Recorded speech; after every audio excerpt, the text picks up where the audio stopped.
In studio right now, lots to get into this hour. We have a lot of stuff to talk about. But I want to get right into this on the train. We can't call it a derailment because Lieutenant Steve Hauck in studio right now. That train never derailed, right? No, it stayed on the track all the way down. It did. It looks like it originated. It was being stored at the old Scheidlemann's, Joe DeHaan's off Route 12. That was filled though, right? It had stuff. It had a cargo. It had cargo. It had plastic pellets in it. Yeah. About the railroad tells us it weighed about 200,000 pounds and change. So Good very boy. heavy.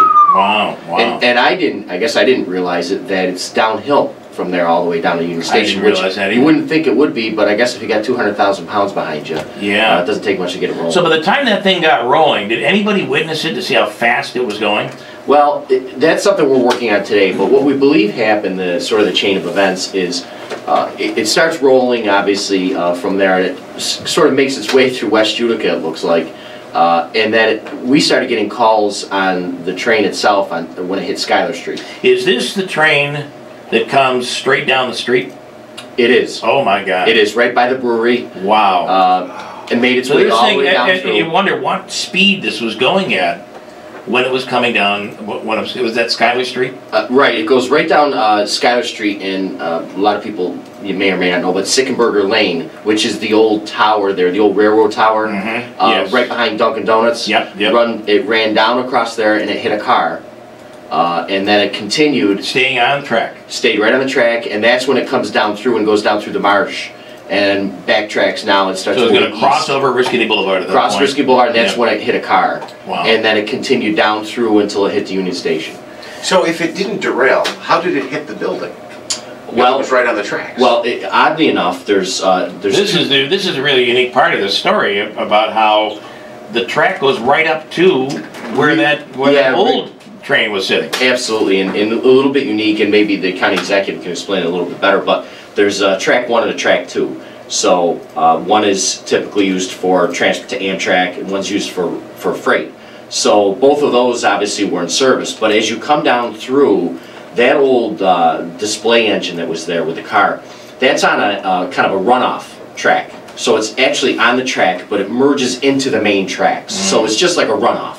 So it was pulled in there, and it was sitting there. So those tracks aren't really used. I'm sure it's used to pull that on and off, or if you had something else you have to bring in there. So somehow this car comes down through and actually takes the runoff. So it gets off the main tracks and gets to this runoff area, and that's where the train was, and it hit it. Could you imagine if this thing would have merged onto a main track and then just kept going? How would you stop something? Well, here's the thing, it was on the main track. At the very end, it merged off. Right at the very end, as it gets down behind the old Washington cords. So if there was an Amtrak or something going along there, this could have been horrible. Yeah, thankfully. I mean, everybody said yesterday, of all levels of government, that it could have been much worse than it was. Is there an estimate on how far it traveled? Well, I guess we'd have to look at how far. 4 miles? Well, if Scheidlemann's on by the crow flies to where it landed, I don't know the distance, but it's right. Taking the train down. That's several miles. I can tell you that much. I didn't think it was that far. Yesterday, they had indicated that there may be some camera footage.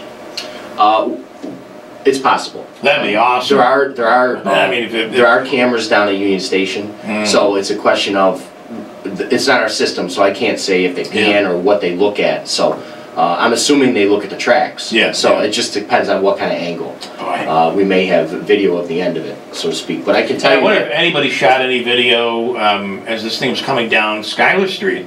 Because I've driven Schuyler Street, we probably all have driven over that area, when there's a train, and it's a pretty weird feeling when you're driving along, and then right down the middle of the street you see a train coming down. I think the people that live there are accustomed to. Yeah, they're used to it.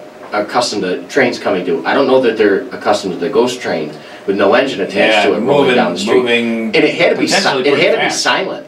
There's no engine attached to it. Right. So one of the concerns we had when we first got there was there are many people that do walk the tracks. So is it possible this car moving at a slow speed, we're assuming slow, could have, so we actually we teamed a fireman with a police officer and walked the entire length from Scheidlemann's to Union Station to make sure there was nobody hurt. On the line right now is County Executive Tony Pacini. Good morning, Tony. This was a big surprise yesterday, and really We ought to be thanking our lucky stars here. This could have been much worse. Well, there's no question about it. We really dodged whatever kind of tragedy you want to label it, because you know, going through that intersection alone on the tracks, as Sergeant Hauck said, and just everything else at the train station, anything could have been possible. And the good news is that no one was hurt to any serious level, except the gentleman, as far as we know, in the vehicle yesterday. Pretty amazing. What about, you know, there are headlines out there today saying that this could have been sabotage. Well, I mean, I guess I leave that to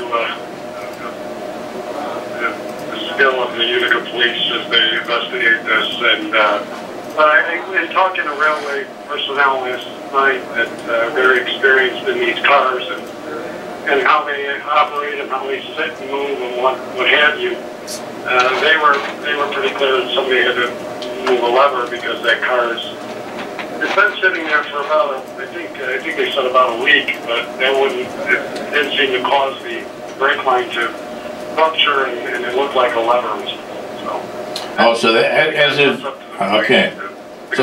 So as of last night, according to workers from the railroad, it looked like a lever had been pulled.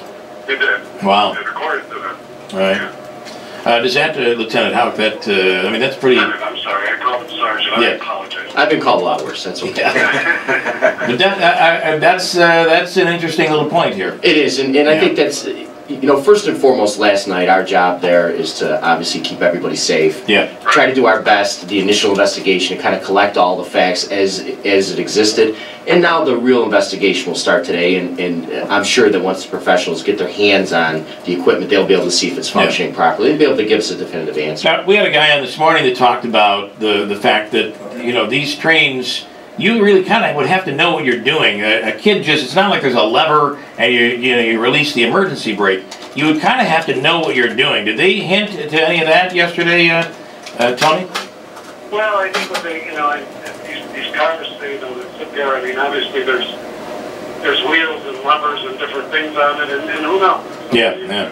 Kids were playing around with it, and something, you know, the accident happens. It's not unlike a child in a car that really doesn't know what he's doing, but right. sees things happening and then pulls something, or anybody else that could have done it. So, yeah, as the lieutenant said, you know, they've got to do their job at this point now and look at the investigation. Got it. And we were more concerned, as he said, it was very, you know, first and foremost, that no one was hurt. Yeah. We needed to secure that building to make sure that everything around it was safe and that nobody got near it, and then we had to take care of the passengers that were, you know, coming in on the trains that we dealt with last night while everybody was there. Right. I mean, just think about everything.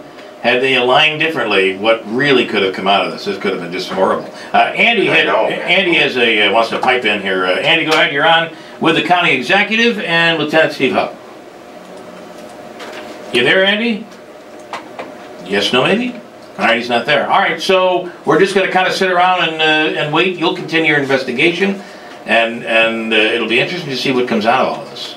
Absolutely, and I can tell you one thing that last night, before we all kind of broke the scene down to just non-essential, or just essential personnel, I had a laugh because there was a passenger train that came in late, of course, but came in, and they had quite a welcoming party because the county executive and the emergency manager were carrying bags for people, putting them on the They had to feel like they were pretty special. I almost took my phone out and started videoing because it was quite interesting. In the dark, with flashlights and spotlights, we're bringing people off the train and putting them on. So it was pretty interesting to stand back and watch that. Well, certainly something to remember.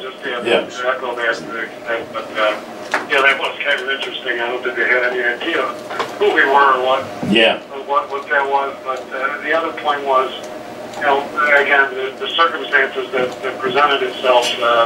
Hats off to, you know, Chief Brooks, Chief Williams responded immediately. I mean, the Utica Fire was first on the scene, really, and then secured everything. Everybody, you know, the system really went in place. It was an interesting exercise that.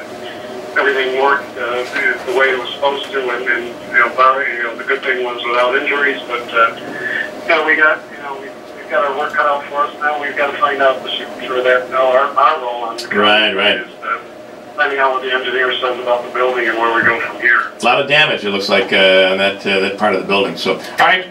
Yeah. Tony Pizzetti, thanks for your time. I appreciate it. Thanks for everything, and thank you, Lieutenant. See you later. Oh, my pleasure. All right, guys. Sit tight. I want to come right back.